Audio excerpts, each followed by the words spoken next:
Good morning, good morning, good morning. Hi, guys. Okay, so something a little different that I'd like to try is I'm going to be reading some public domain books for you guys. I'm hoping it is relaxing or calming and overall just chilling. Um, yeah, I have some royalty-free rain set up. However, if an ad plays, I promise I'll try to stop it as soon as I can. Um, so okay, let's uh let's get into it. Let's do some reading.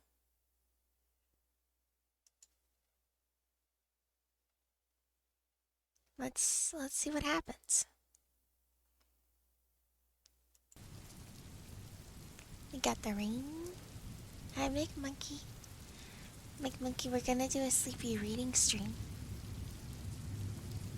Okay, okay.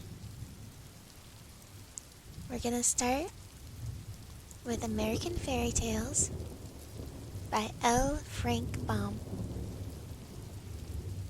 He's also the author of Father Goose and The Wonderful Wizard of Oz. The first story is called The Box of Robbers. No one intended to leave Martha alone that afternoon, but it happened that everyone was called away. For one reason or another, Miss McFarlane was attending the weekly card party held by a woman's anti-gambling league. Sister Nell's young man had called quite unexpectedly to take her for a long drive. Papa was at the office as usual. It was Mary Ann's day out, and for Amelia, she certainly wouldn't have stayed in the house and looked after a really girl. But she had a restless nature. Would you mind, miss, if I just crossed the alleyway to speak a word to Mrs. Carleton's girl? She asked Martha. Of course not, replied the child. You better lock the back door, though, and take the key, for I shall be upstairs.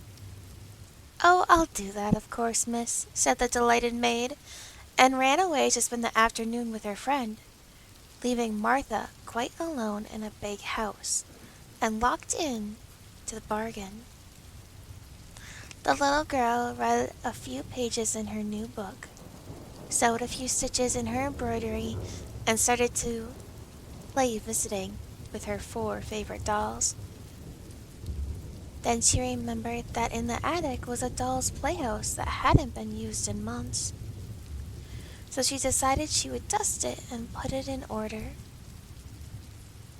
Filled with this idea, the girl climbed the winding staircase to the big room under the roof. It was well lighted by 3 Domer windows, and was warm and pleasant. Around the walls were rows of boxes and trunks, piles of old carpeting, pieces of damaged furniture, bundles of discarded clothing, and other odds and ends of more or less value. Every well-regulated house has an attic of this sort, so I need not describe it. The doll's house had been moved, but after a search, Martha found it away over in a corner near the big chimney. She drew it out and noticed that behind it was a black wooden chest, which Uncle Walter had sent over from Italy years and years ago, before Martha was even born, in fact. Mamma had told her about it one day. However, there was no key to it, because Uncle Walter wished it to remain unopened until he returned home. and how this wandering uncle, who was a mighty hunter, had gone into Africa to hunt elephants and had never been heard from afterwards.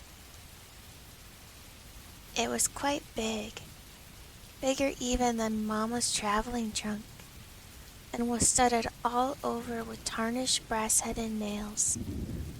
It was heavy, too, for when Martha tried to lift one end of it, she found she could not stir it a bit. But there was a place in the side of the cover for a key. She stooped to examine the lock and saw that it would take a rather big key to open it. Then, as you might expect, the little girl longed to open Uncle Walter's big box and see what was in it. For we are all curious, and little girls are just as curious as the rest of us. I don't believe Uncle Walter will ever come back, she thought. Papa said once that some elephant must have killed him. If I only had a key. She stopped and clapped her little hands together as she remembered a big basket of keys on the shelf in the linen closet. They were all sorts and sizes. Perhaps one of them would unlock this mysterious chest. She flew down the stairs, found the basket, and returned with it to the attic.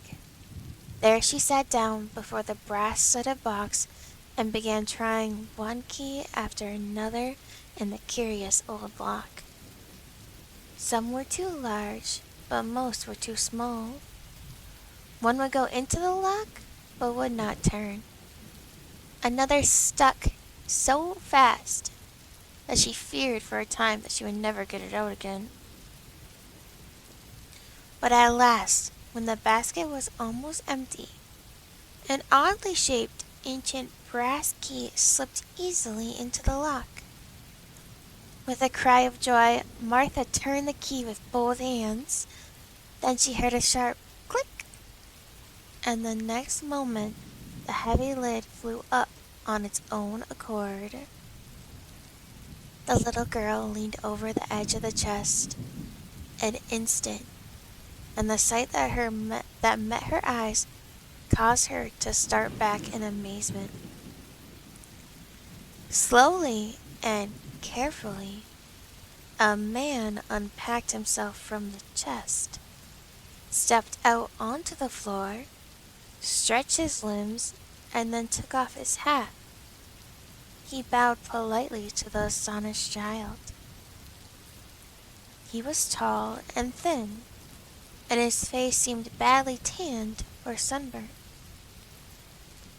Then another man emerged from the chest, yawning and rubbing his eyes like a sleepy schoolboy. He was of middle size, and his skin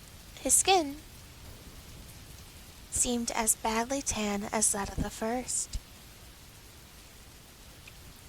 While Martha stared open-mouthed at the remarkable sight, a third man crawled from the chest. He had the same complexion as his fellows, but was short and fat. All three were dressed in a curious manner. They wore short jackets of red velvet braided with gold, and knee breeches of sky blue satin with silver buttons. Over their stockings were laced wide ribbons of red and yellow and blue, while their hats had broad brims with high peaked crowns, from which fluttered yards of brightly colored ribbons. They had big gold rings in their ears, and rows of knives and pistols in their belts. Their eyes were black and glittering, and they wore long, fierce mustaches, curling at the ends like a pig's tail.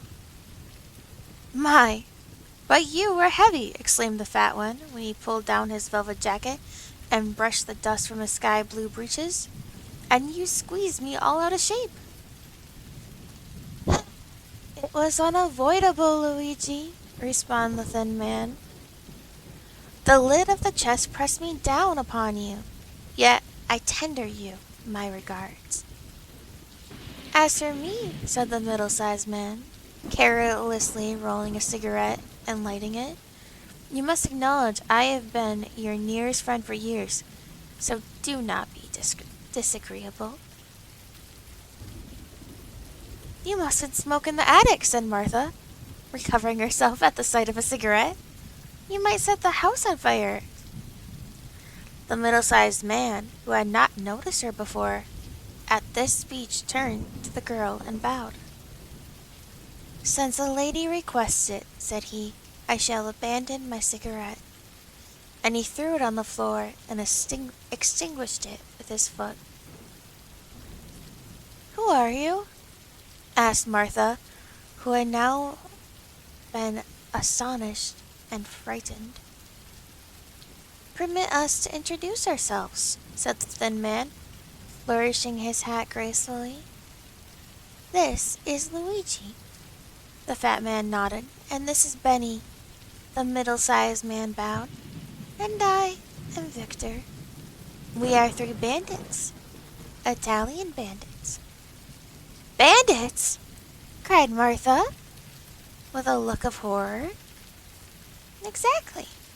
Perhaps in all the world there are not 3 other bandits so terrible and fierce as ourselves, said Victor proudly. 'Tis so, said the fat man, nodding gravely. But it's wicked, exclaimed Martha. Yes, indeed, replied Victor.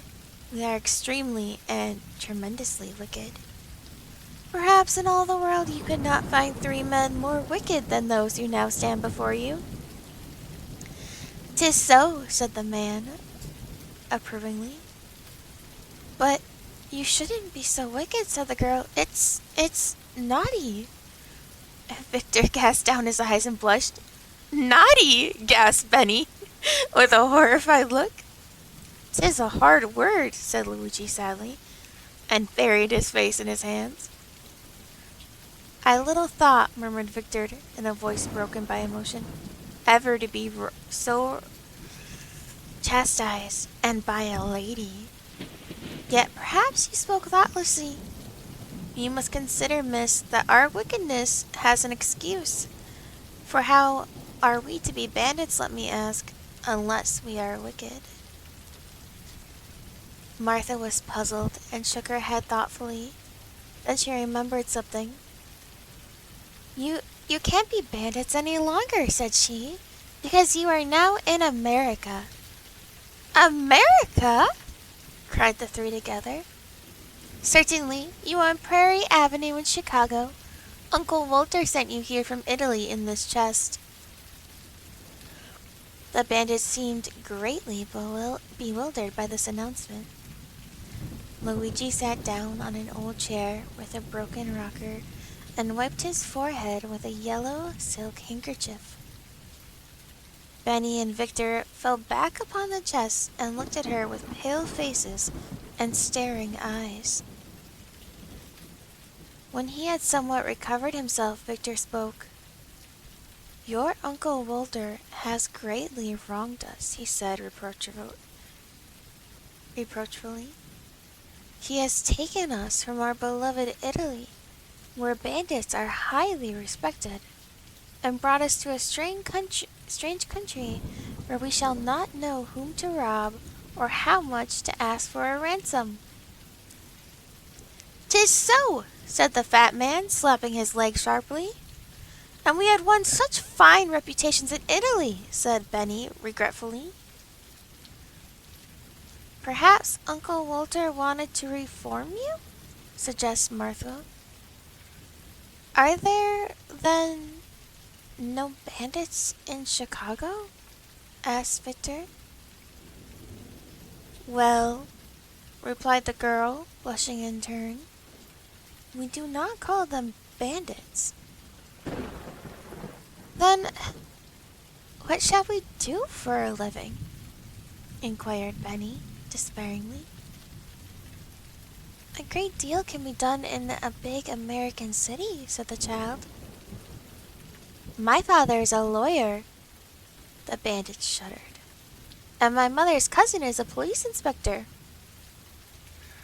Ah, said Victor. That is a good employment. The police need to be inspected, especially in Italy. Everywhere, said Benny. Then you could do other things, continued Martha encouragingly. You could be motormen on trolley cars or clerks in a department store. Some people even became eldermen to earn a living. The bandits shook their heads sadly. We are not fitted for such work, said Victor. Our business is to rob. Martha tried to think. It is rather hard to get positions in the gas office, she said. But you might become politicians. No, cried Benny with such fierceness. We must not abandon our high calling. Bandits we have always been, and bandits we must remain. 'Tis so, agreed the fat man. Even in Chicago there must be people to rob, remarked Victor with cheerfulness. Martha was distressed. I think they have all been robbed, she objected. Then we can rob the robbers, for we have experience and talent beyond the ordinary, said Benny. Oh dear, said the girl. Why did Uncle Walter ever send you here in this chest? The bandits became interested. That is what I would like to know, declared Victor eagerly. But no one will ever know, for Uncle Walter was lost while hunting elephants in Africa, she continued with conviction. Then we must accept our fate and rob to the best of our ability, said Victor. So long as we are faithful to our beloved profession, we need not be ashamed. 'Tis so, cried the fat man. Brothers, we begin now. Let us rob the house we are in. Good, shouted the others and sprang to their feet. Benny turned threateningly upon the child. Remain here, he commanded. If you stir one step, your blood will be on your head. Then he added in a gentler tone, Don't be afraid. That's the way all bandits talk to their captives. But of course we wouldn't hurt a young lady under any circumstances. Of course not, said Victor. The fat man drew a big knife from his belt and flourished it around his head. To blood! To bananas, cried Benny in a terrible voice. Confusion to our foe, hissed Victor. And then the three men bent themselves nearly double and crept stealthily down the stairway with cocked pistols in their hands and glittering knives between their teeth, leaving Martha trembling with fear and too horrified to even cry for help. How long she remained alone in the attic she never knew, but finally she heard the cat-like tread of the returning bandits and saw them coming up the stairs in a single file. All bore heavy loads of plunder in their arms, and Luigi was balancing a mince pipe on the top of the pile of her mother's best evening dresses. Victor came next with an armful of bric-a-brac, a brass candelabra, and the parlor clock. Benny had the family Bible, the basket of silverware from the sideboard, a copper kettle, and Papa's fur overcoat. Oh joy, said Victor, putting down his load. It is a pleasant feeling to rob once more. Oh, ecstasy, said Benny, but he let the kettle drop on his toe and immediately began dancing around in anguish, while he muttered words in the Italian language. We have much wealth, continued Victor, holding the mince pie where Luigi added his spoils to the heap, and all from one house. This America must be a rich place. With a dagger he cut himself a piece of the pie and handed the remainder to his comrades, whereupon all three sat upon the floor and consumed the pie, while Martha looked on sadly. We should have a cave, remarked Benny, for we must store our plunder in a safe place. Could you tell us of a secret cave? He asked Martha. There's a mammoth cave, she answered, but it's in Kentucky. You would be obliged to ride on the cars a long time to get there. The three bandits looked thoughtfully and munched their pie silently, but the next moment they were startled by the ringing of an electric doorbell, which was heard plainly even in the remote attic. "What's that?" demanded Victor in a hoarse voice, as the three scrambled to their feet with drawn daggers. Martha ran to the window and saw it was only the postman, who had dropped a letter in the box and had gone away. But the incident gave her an idea of how to get rid of these three troublesome bandits. So she began wringing her hands, as in if great distress, and cried out, "It's the police!" The robbers looked at one another with genuine alarm, and Luigi asked, trembling, "Are there many of them?" 112! exclaimed Martha, after pretending to count them. "Then we are lost," declared Benny, "for we could never fight so many and live." "Are they armed?" inquired Victor, who was shivering as if cold. "Oh yes," she said, "they have guns and swords and pistols and axes and what?" demanded Luigi. "And cannons!" The three wicked ones groaned aloud, and Benny said in a hollow voice, "I hope they will kill us quickly and not put us to the torture. I have been told these Americans are bloodthirsty and terrible." "'Tis so," gasped the fat man with a shudder. Suddenly, Martha turned from the window. "You are my friends, are you not?" she asked. "We are devoted," answered Victor. "We adore you," cried Benny.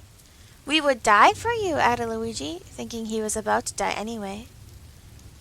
"Then I will save you," said the girl. "How?" all three of them asked with one voice. "Go back into the chest. I will close the lid so they will be unable to find you." They looked around the room in a dazed way, but she exclaimed, "You must be quick. They will be here soon to arrest you." Then Luigi sprang into the chest and laid flat upon the bottom. Benny tumbled in next and packed himself in the backside. Victor followed and pausing to kiss her hand to the girl in a graceful manner. Then Martha ran up to press down the lid but could not make it catch. "You must squeeze down," she said to them. "I am doing my best, miss," said Victor, who was nearest to the top. "But although we fit in nicely before, the chest now seems rather small for us." "'Tis so," came the muffled voice of the fat man from the bottom. "I know what takes up the room," said Benny. "What?" inquired Victor anxiously. "The pie," said Benny. "'Tis so," came the bottom in faint accents. Then Martha sat upon the lid and pressed it down with all her weight. To her great delight the lock caught, and springing down she exerted all her strength and turned the key.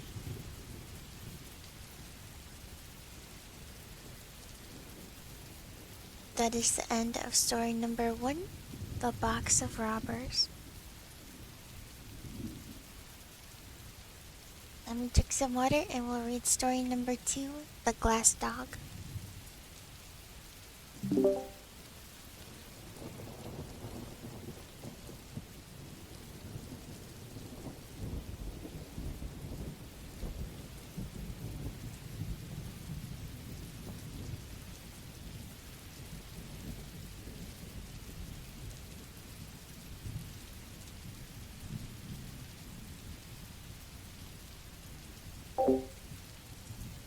Okay.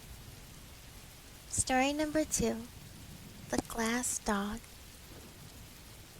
An accomplished wizard once lived on the top floor of a we're gonna say house, and passed his time in thoughtful study and studious thought.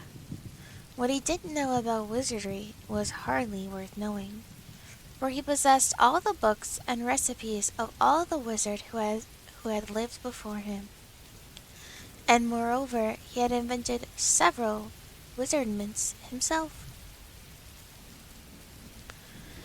This admirable person would have been completely happy but for the numerous interruptions of his studies caused by a folk who came to consult him about their troubles, in which he was not very interested.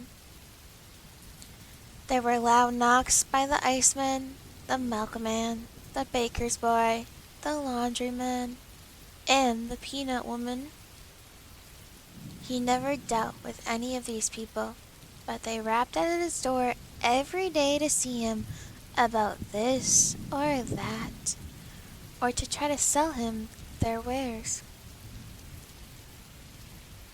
Just when he was mostly deeply interested in his books or engaged in watching the bubbling of a cauldron, there would come a knock at his door. After sending the intruder away, he always found he had lost his train of thought or he had ruined his compound. At length these interruptions aroused his anger, and he decided he must have a dog to keep people away from his door. He didn't know where to find a dog, but in the next room lived a glass blower with whom he had a slight acquaintance. So he went into the man's apartment and asked, "Where can I find a dog?" "What sort of a dog?" inquired the glass blower. "A good dog. One that will bark at people and drive them away. One that will be no trouble to keep and won't expect to be fed. One who has no fleas and is neat in all his habits. One that will obey me when I speak to him. In short, a good dog," said the wizard. "Such a dog is hard to find," returned the glass blower, who was busy making a blue glass flower pot with a pink glass rose bush in it, having green glass leaves and yellow glass roses. The wizard watched him thoughtfully.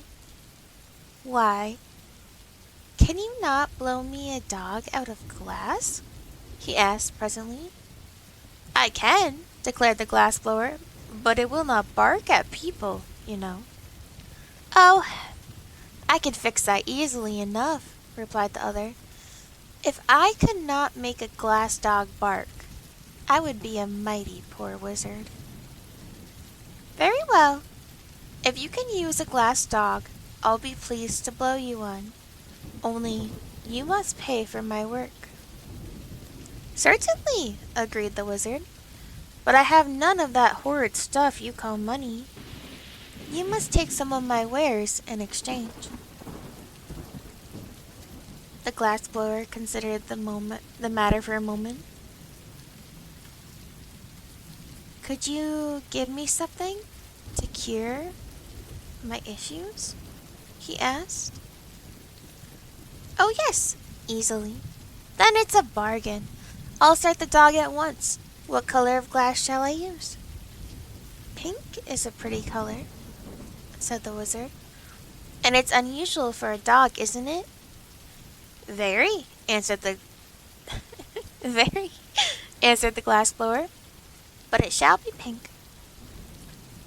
So the wizard went back to his studies, and the glass blower began to make the dog. Next morning he entered the wizard's room with the glass dog under his arm and set it carefully upon a table. It was a beautiful pink in color, with a fine coat of spun glass, and around its neck was twisted a blue glass ribbon. Its eyes were specks of black glass and sparkled intelligently. as so do many of the glass eyes worn by men. The wizard expressed himself pleased with the glass blower's skill, and at once handed him a small vial. "This will cure your ailment," he said. "But the vial is empty," protested the glass blower.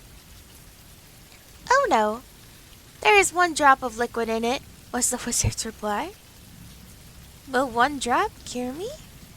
inquired the glass blower in wonder. "Most certainly, this is a marvelous remedy. The one drop contained in the vial will cure instantly any kind of disease ever known to humanity. Therefore, it is specially good for your ailment. But guard it well, for it is the only drop of its kind in the world, and I have forgotten the recipe." "Thank you," said the glass blower, and went back to his room.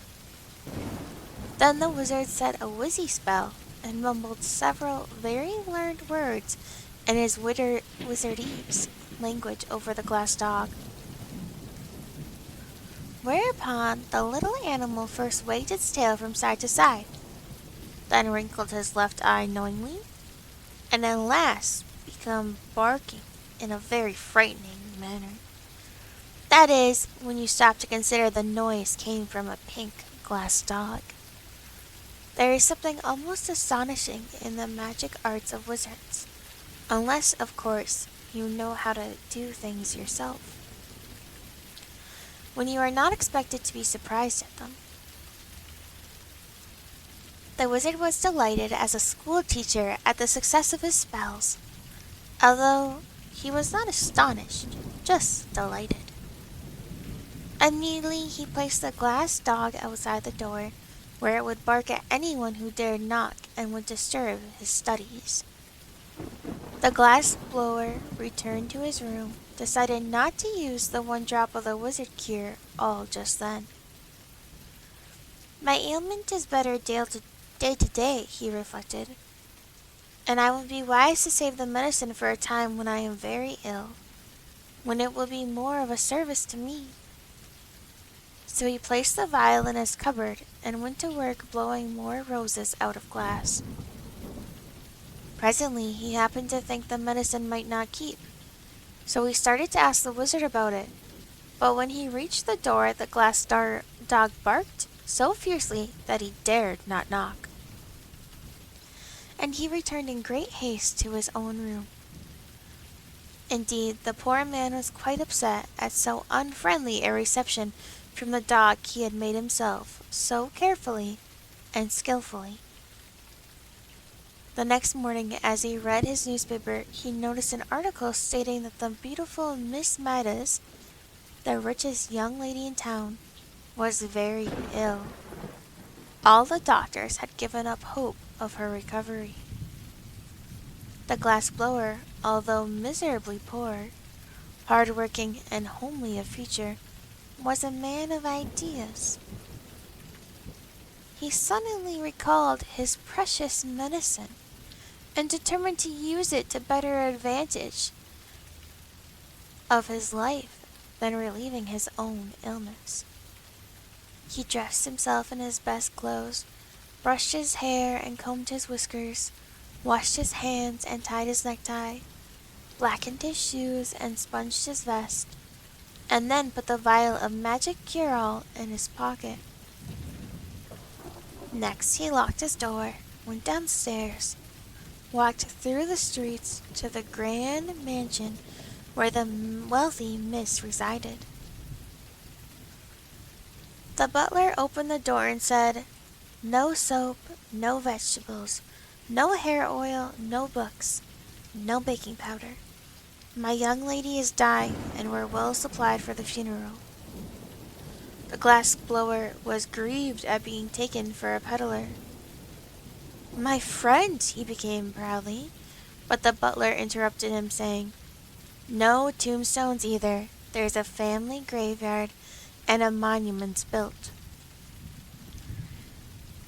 "No doctor, sir. They've given up on my young lady, and she's given up on the doctors," continued the butler calmly. I am no doctor, returned the glass-blower. Nor are the others. What is your errand? I called to cure your young lady by means of a magical compound. Step in, please, and take a seat in the hall.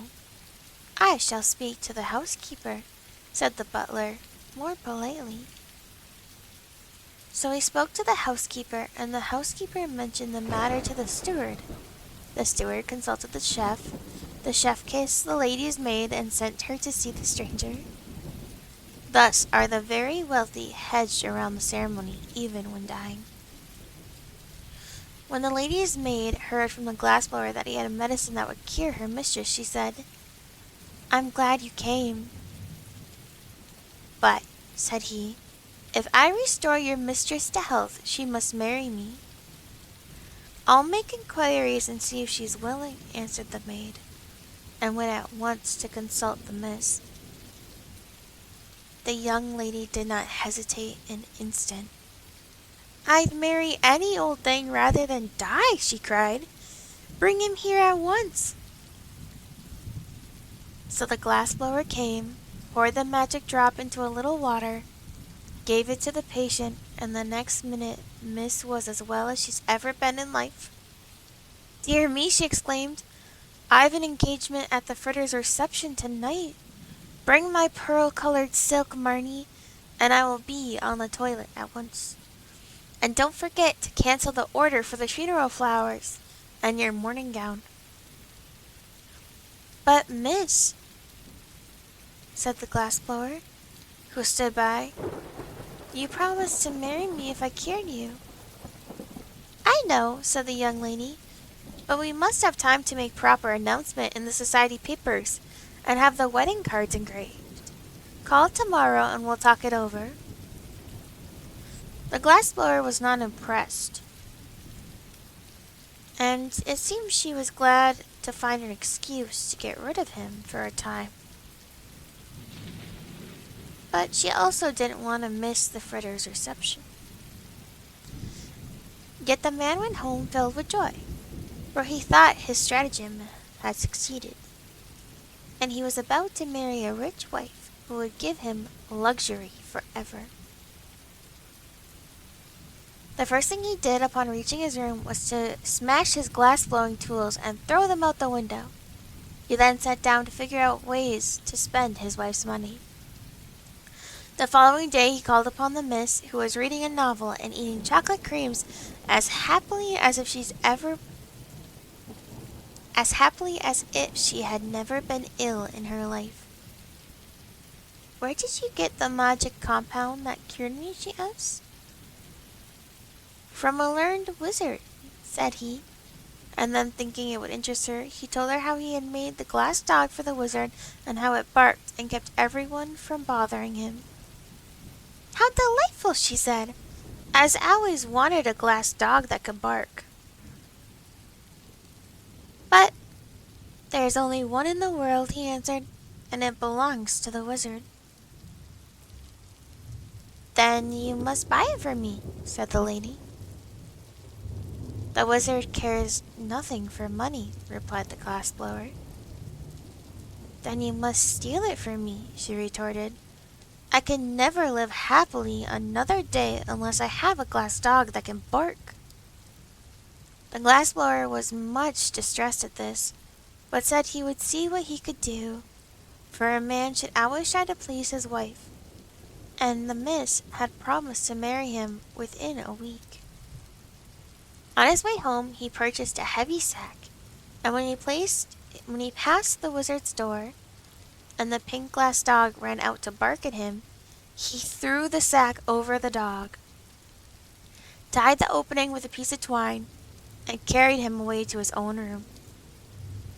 The next day he sent the sack by a messenger boy to the miss, with his compliments, and later in the afternoon he called upon her in person, feeling quite sure he would be received with gratitude for stealing a dog she so greatly desired. But when he came to the door and the butler opened it, what was to his amazement, he saw the glass dog rush out and begin barking at him furiously. Call off your dog, he shouted in terror. I can't, sir, answered the butler.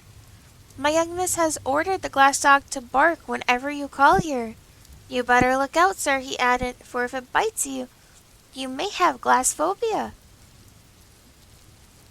This so frightened the poor glass blower that he went away hurriedly. But he stopped at a drugstore and put his last dime in the telephone box so he could talk to the miss without being bitten by the dog. Give me PELF 6742, he called. Hello, what is it? Said a voice. I want to speak with the miss, said the glassblower. Presently a sweet voice answered. This is she. What is it? Why have you treated me so cruelly and set the glass dog on me? Asked the poor fellow. Well, to tell you the truth, said the lady, I don't like your looks. Your cheeks are pale and baggy. Your hair is coarse and long. Your eyes are small and red. Your hands are big and rough, and you are bow-legged. But I can't help my looks, pleaded the glassblower, and you really promised to marry me. If you were better looking, I'd keep my promise, she returned. But under the circumstance, you are no fit mate for me. And unless you keep away from my mansion, I shall set my glass dog on you. Then she dropped the phone and would have nothing more to say. The miserable glass blower went home with a heart bursting with disappointment and began tying a rope to the bedpost. Someone knocked at the door, and upon opening it, he saw the wizard. I've lost my dog, he announced. Have you indeed? Replied the glass blower. Yes, someone has stolen him. That's too bad, declared the glass blower indifferently. You must make another, said the wizard. But I cannot. I've thrown away all my tools. Then what shall I do? Asked the wizard. I don't know, unless you offer a reward for the dog. But I have no money, said the wizard. Offer some of your compounds, then, suggested the glassblower, who was very fed up. The only thing I can spare, replied the wizard thoughtfully, is a beauty powder. What? Cried the glassblower, throwing down the rope. Have you really such a thing? Yes, indeed. Whoever takes the powder will become the most beautiful person in the world. If you will offer that as a reward, said the glassblower eagerly, I'll try to find the dog for you, for above everything else I long to be beautiful.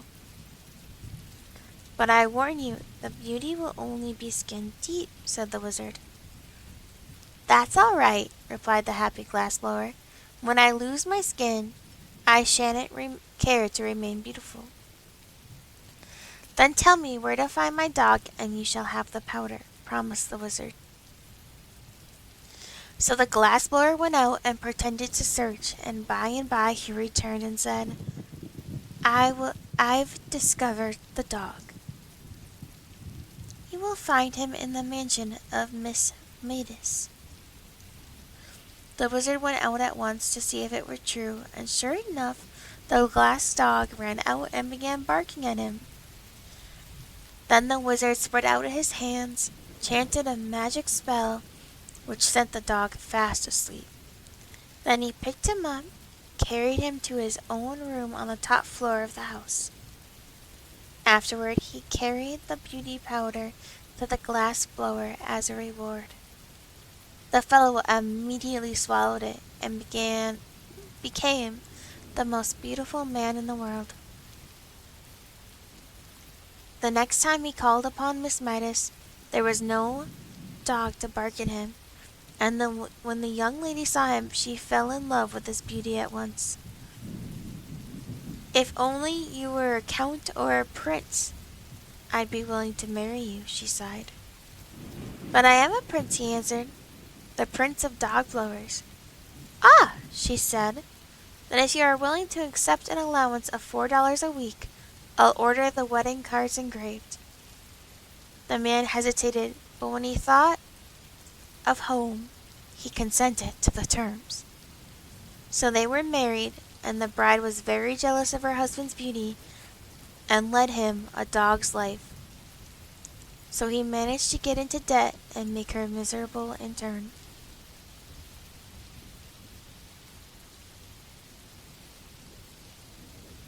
Well, that was the end of The Glass Dog.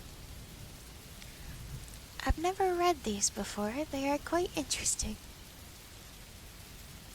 Alright, let me drink some more water in between each story, and we'll read The Girl Who Owned a Bear.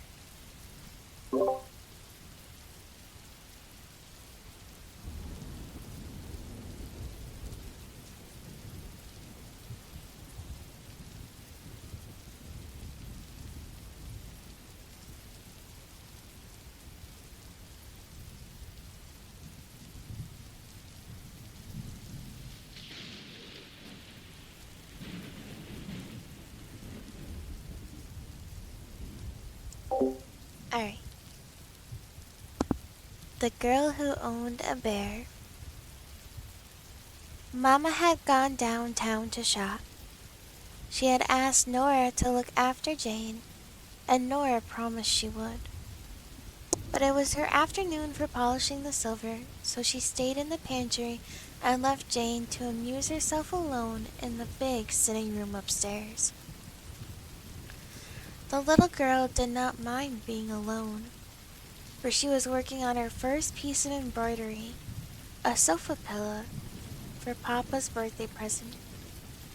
So she crept into the big bay window and curled herself up on the broad sill while she bent her brown head over her work.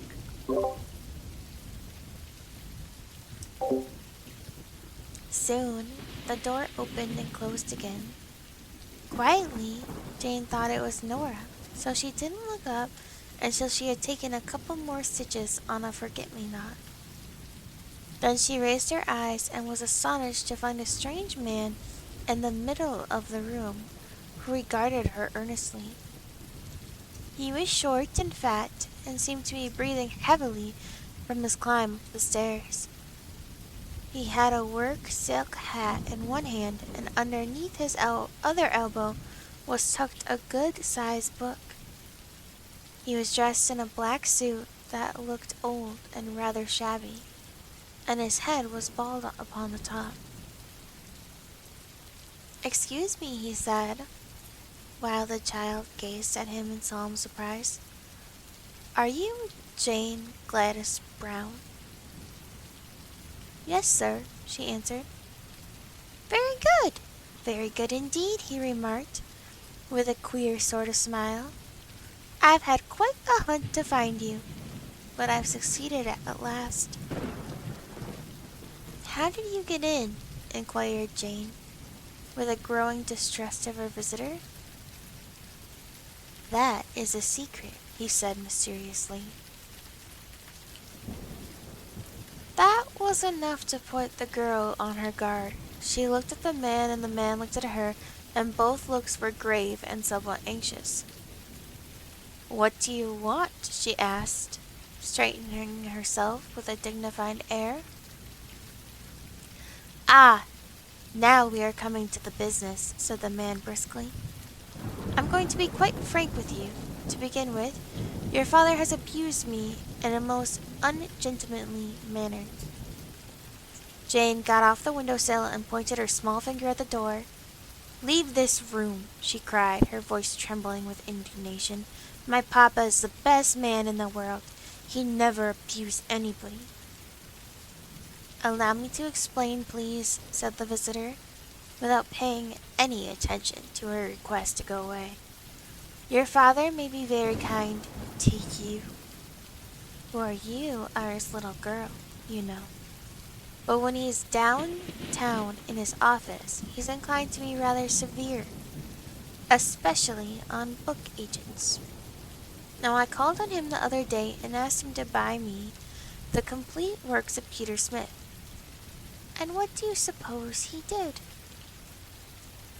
She said nothing. "Why," continued the man with growing excitement, "he ordered me from his office, and he put me out of the building by the janitor. What do you think of a treatment like that?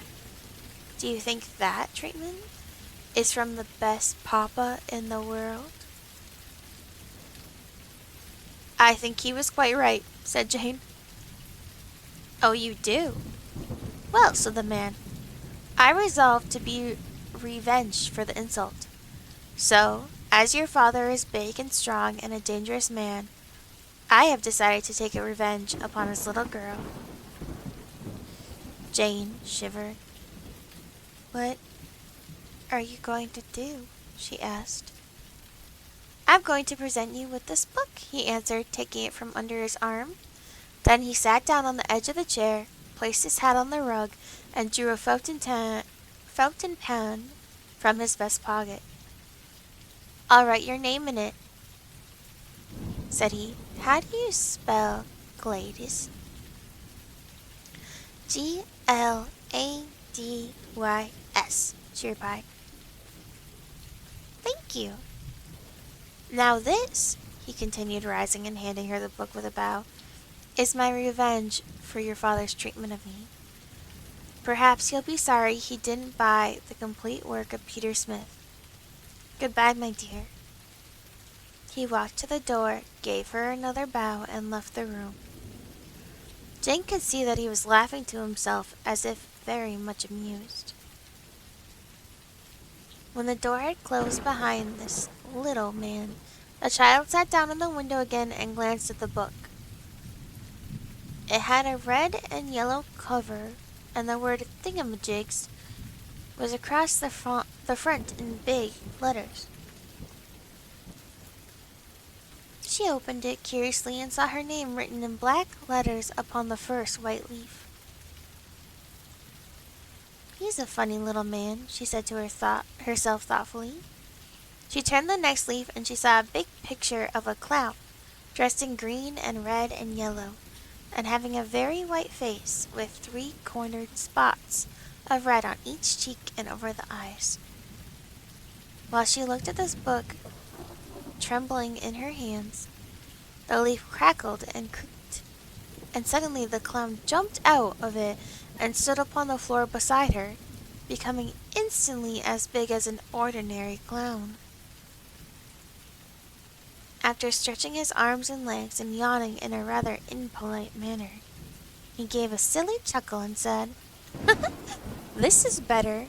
You don't know how cramped one gets standing so long upon a page of flat paper." Perhaps you can imagine how startled Jane was, and how she stared at the clown who had just leapt out of the book. "You didn't expect anything of this sort, did you?" he asked, leering at her in a clown fashion. Then he turned around to take a look at the room, and Jane laughed in spite of her astonishment. "What amuses you?" demanded the clown. "Why, the back of you is all white!" cried the girl. "You're only a clown in front of you." "Quite literally," he turned in an annoyed voice. "The artist made a front view of me. He wasn't expecting to make the back of me, for that was against the page of the book."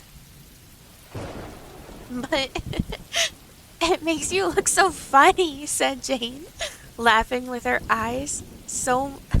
until her eyes were moist with tears. The clown looked sulky and sat down upon a chair so she couldn't see his back. "I'm not the only thing in that book," he remarked crossly. That reminded her to turn another page, and she had scarcely noted that it contained the picture of a monkey when the animal sprang from the book with a great crumpling of paper and landed upon the window seat beside her. The monkey sprang to her shoulder and then to the center of the table. "This is great fun! Now I can be a real monkey instead of a picture of one." "Real monkeys can't talk," said Jane. "How do you know? Have you ever been one yourself?"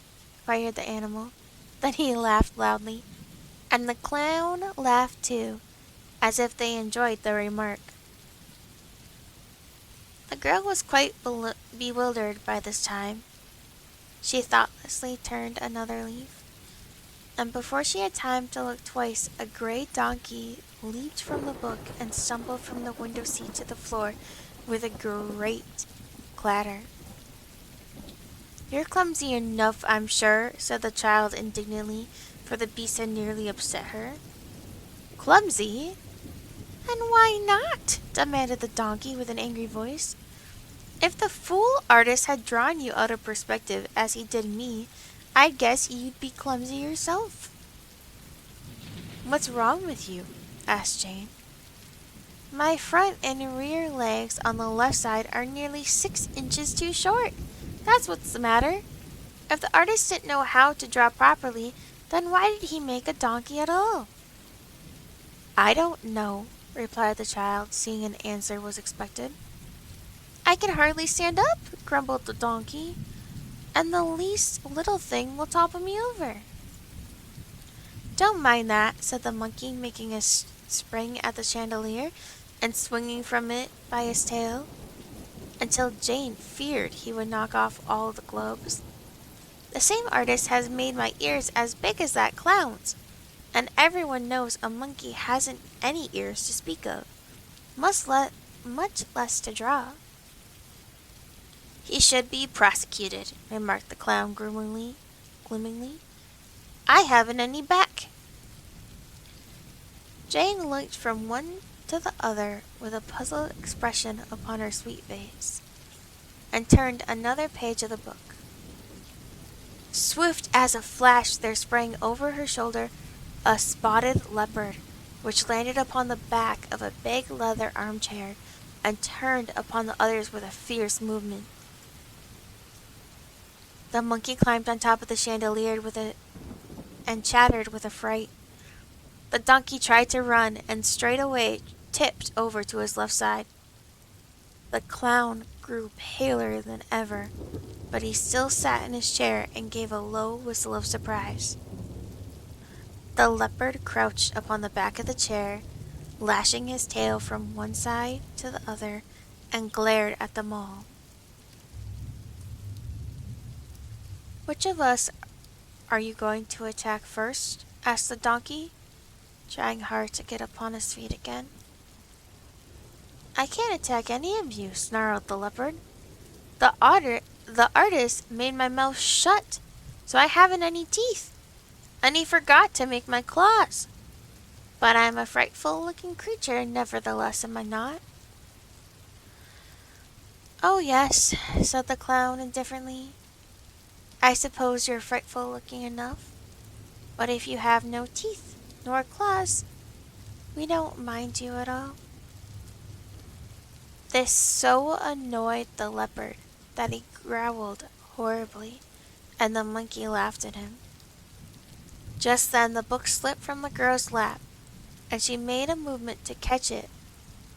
One of the pages near the back opened wide. She caught a glimpse of a fierce grizzly bear looking at her from the page, and quickly threw the book from her. It fell with a crash in the middle of the room, but beside it stood the great grizzly, who had wrenched himself from the page before the book closed. "Now," cried the leopard from his perch, "you'd better look out for yourself. You can't laugh at him as you did me. That bear has both claws and teeth." "Indeed I have," said the bear, in a low, deep, growling voice, "and I know how to use them, too. If you read in that book, you'll find I'm described as a horrible, cruel, and remorseless grizzly, whose only business in life is to eat up little girls, shoes, dresses, ribbons, and all. And then the author says I smack my lips and glory in my wickedness." "That's awful," said the donkey, sitting upon his haunches and shaking his head sadly.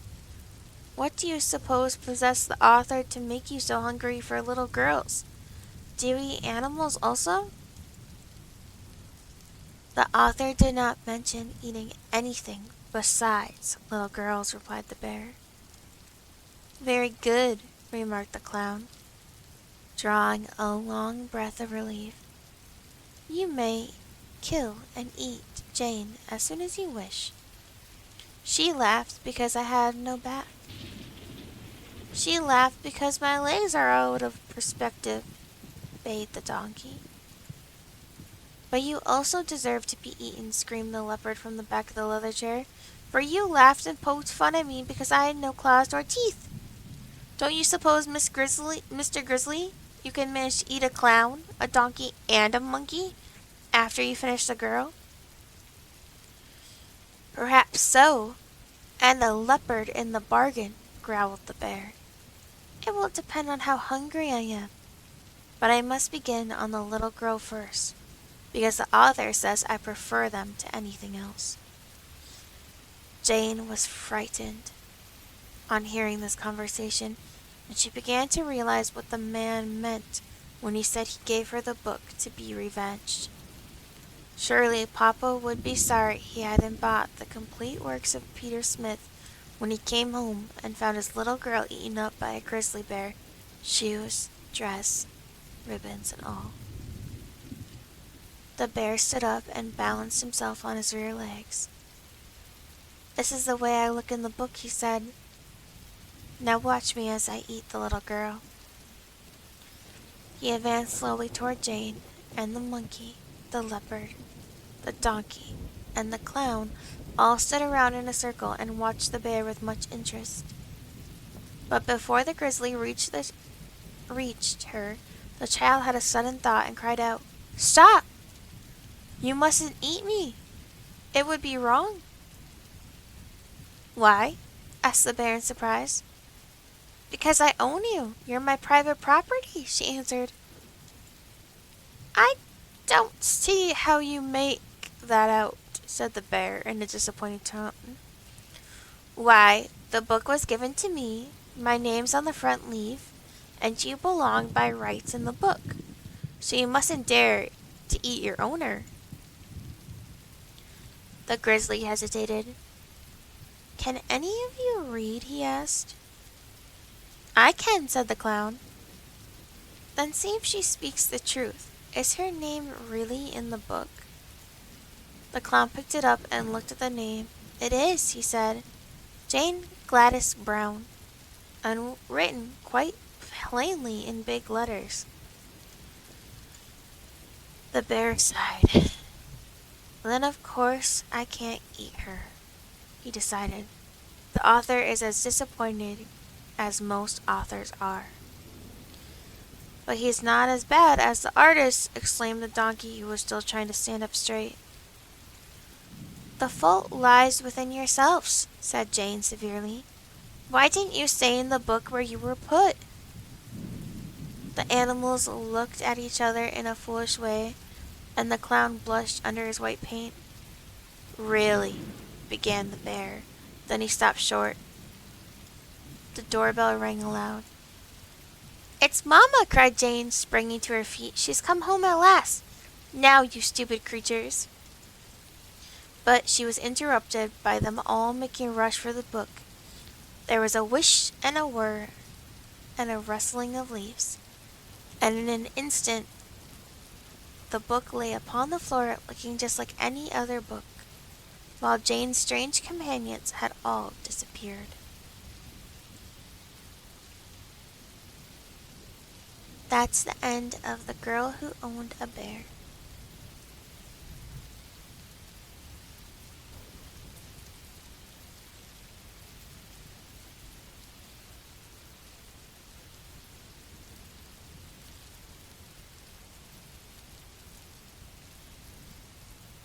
Alright, next book.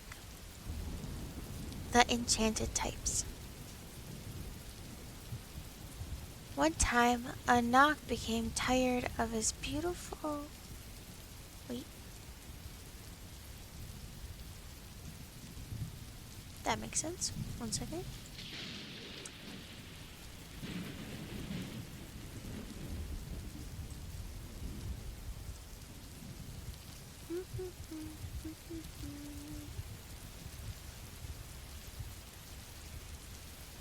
Okay.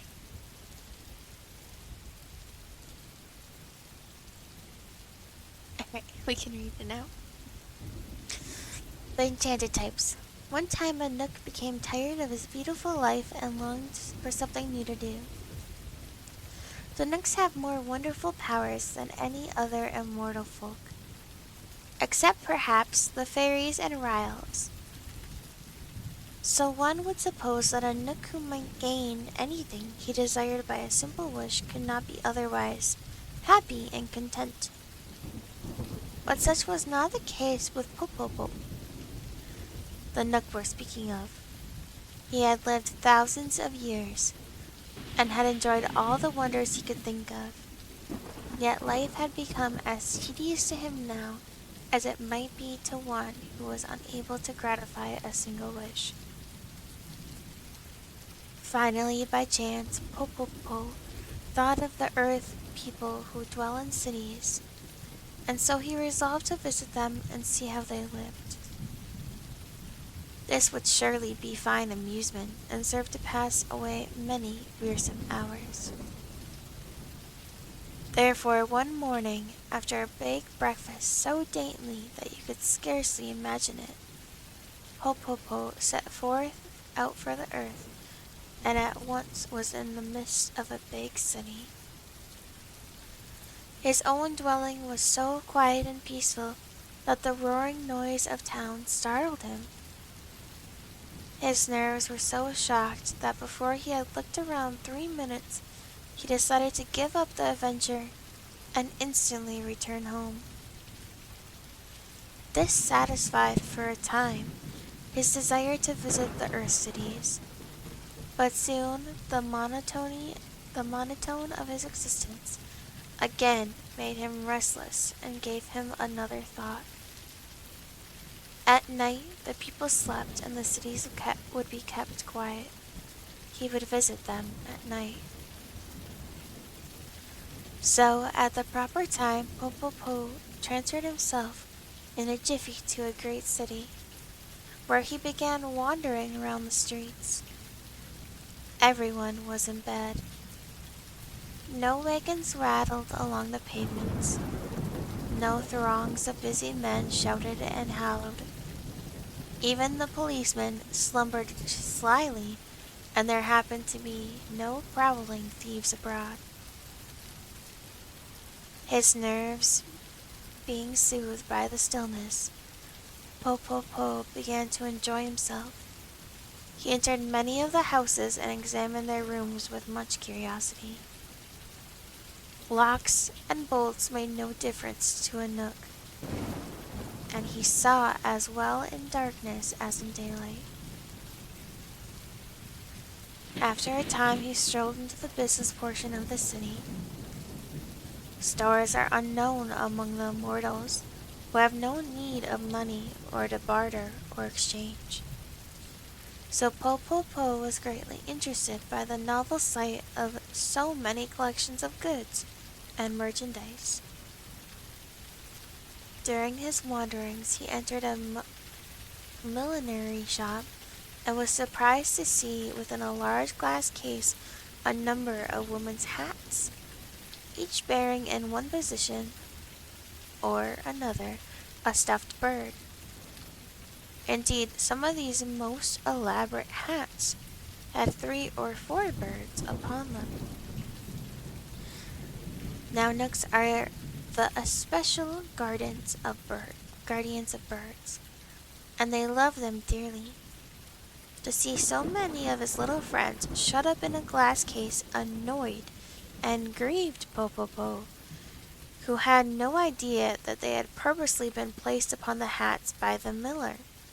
So he slid back one of the doors of the case, gave the little chirping whistle of the Nooks that all birds know well, and called, "Come, friends, the door is open, fly out!" Popopo did not know that the birds were stuffed. But stuffed or not, every bird is bound to obey a Nook's whistle and a Nook's call. So they left the hats, flew out of the case, and began fluttering around the room. "Poor dears," said the kind-hearted Nook. "You long to be in the fields and forests again. Then he opened the door for them and cried, "Off you fly! Fly away, my beauties, and be happy again." The astonished birds at once obeyed, and when they had soared away into the night air, the Knook closed the door and continued his wandering through the streets. By dawn he saw many interesting sights, but day broke before he had finished the city, and he resolved to come the next evening, a few hours earlier. As soon as it was dark the following day, he came again to the city, and on passing the shop he noticed a light within. Entering, he found two women, one of whom leaned her head upon the table and sobbed bitterly, while the other strove to comfort her. Of course Popopo was invisible to the mortal eye, so he stood by and listened to their conversation. "Cheer up, sister," said one. "Even though your pretty birds have all been stolen, the hats themselves remain." "Alas!" cried the other, who was the miller, "no one will buy my hats partly trimmed, for the fashion is to wear birds upon them, and if I cannot sell my goods, then I will be utterly ruined." Then she renewed her sobbing, and the Knook stole away, feeling a little ashamed to realize that in his love for the birds he had unconsciously wronged one of the earth people and made her unhappy. This thought brought him back to the shop later in the night, when the two women had gone home. He wanted in some way to replace the birds upon the hats, that the poor woman might be happy again. So he searched until he came upon a nearby cellar full of little gray mice, who lived quite undisturbed, and gained a livelihood by gnawing through the walls into neighboring houses, and stealing food from the pantries. "Here are just the creatures," thought Popopo, "to place upon the women's hats. Their fur is almost as soft as the plumage of the birds, and it strikes me that the mice are remarkably pretty and graceful animals. Moreover, they now pass their lives in stealing, and they were obliged to remain always upon women's hats, their morals would be much improved." So he exercised a charm that drew all the mice from the cellar and placed them upon the hats in the glass case, where they occupied the places the birds had vacated, and looked very becoming, at least in the eyes of the unworldly Knook. To prevent their running around and leaving the hats, Popopo rendered them motionless, and then he was so pleased with his work that he decided to remain in the shop and witness the delight of the miller when she saw how her dainty hats were now trimmed. She came in the early morning accompanied by her sister, and her face wore a sad and resigned expression. After sweeping and dusting the shop and drawing the blinds, she opened the glass case and took out a hat. But when she saw a tiny gray mouse nestled upon the ribbons and laces, she gave a loud shriek, and dropping the hat, sprang with one bound to the top of the table. The sister, knowing the shriek to be one of fear, leaped upon a chair and exclaimed, "What is it? Oh, what is it?" "A mouse!" gasped the miller, trembling with terror. Popopo, seeing this commotion, now realized that mice are especially disagreeable to human beings, and that he had made a grave mistake in placing them upon the hats. So he gave a low whistle of command that was heard only by the mice. Instantly they all jumped from the hats, dashed out the door of the glass case, and scampered away to the cellar. But this action so frightened the miller and her sister, and after giving several loud screams, they fell upon their backs on the floor and fainted away. Popopo was a kind-hearted Knook, but on witnessing all this misery caused by his own ignorance of the ways of the human, he straightway wished himself at home, and so he left the poor women to recover as best they could. Yet he could not escape a sad feeling of responsibility, and after thinking upon the matter he decided that since he had caused the millers unhappiness by freeing the birds, he would set the matter right by restoring them to the glass case. He loved the birds and disliked to condemn them to slavery again, but that seemed the only way to end the trouble. So he set off to find the birds. They had flown a long distance, but it was nothing for Popopo to reach them in a second, and he discovered them sitting upon the branches of a big chestnut tree, singing. When they saw the Knook, the birds cried, "Thank you, Popopo, thank you for setting us free." "Do not thank me," returned the Knook, "for I have come to send you back to the shop." "Why?" demanded a blue jay angrily, while the others stopped their songs. "Because I find the woman considers you her property, and your loss has caused her much unhappiness," answered Popopo. "But remember how unhappy we were in her glass case," said the robin gravely. "And as for being her property, you are a Knook, and the natural guardian of all birds, so you know that nature created us free. To be sure, wicked men shot and stuffed us, and sold us to the miller, but the idea of us being her property is nonsense."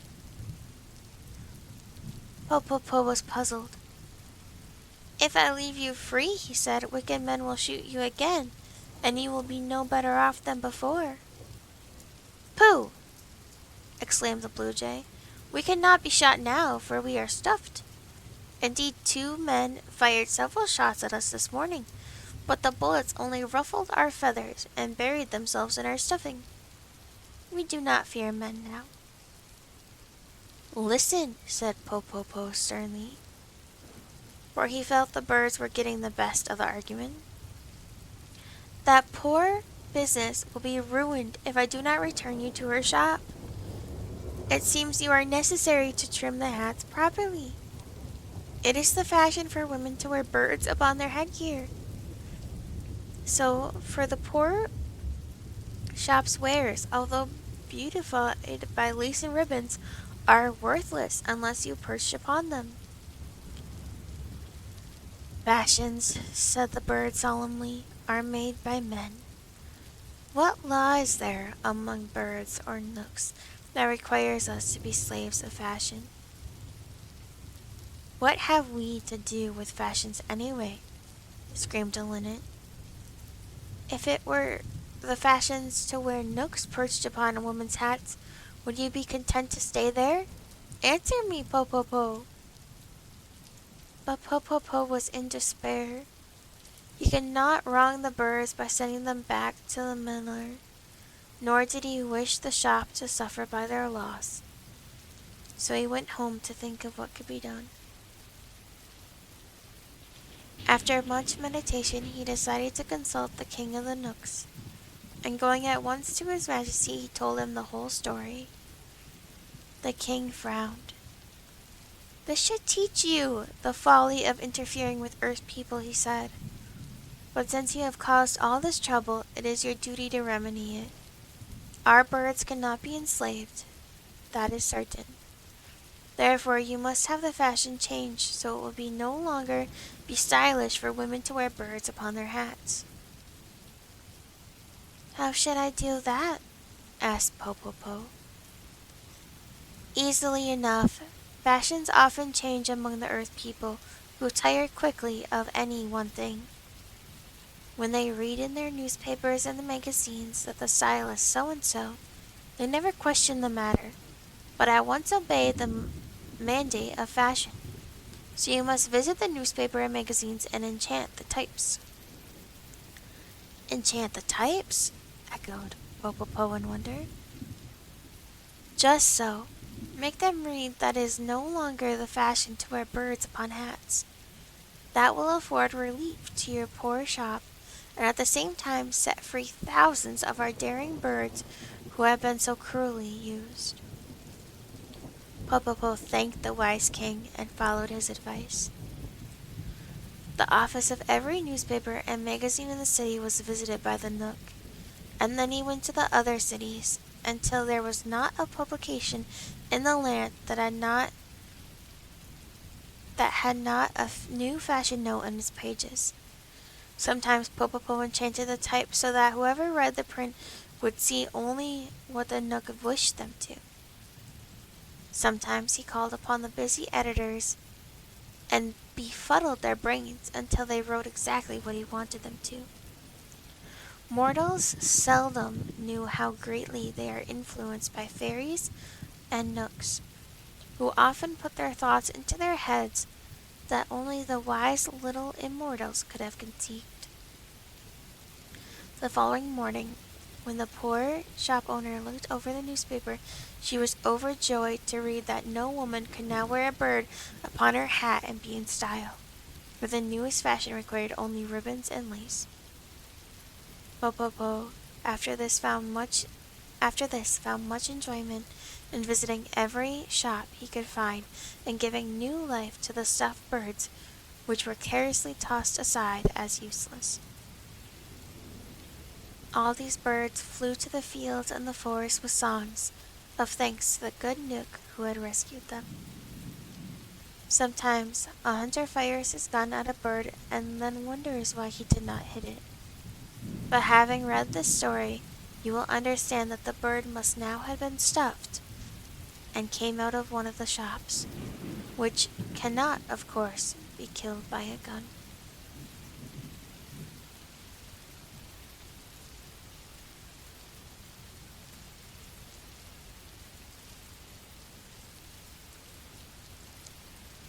Alright guys, that was the Enchanted Types. We read a few stories. I know it wasn't a really long stream, but it was a sleepy stream. A sleepy story stream. And I hope you guys had a really good time. And that you sleep well and have good dreams. And if you liked the reading stream, I hope it made you fall asleep or calmer. But that's it for now. Good night, good night. Goodbye, goodbye. Goodbye, goodbye. Take care of yourselves, okay?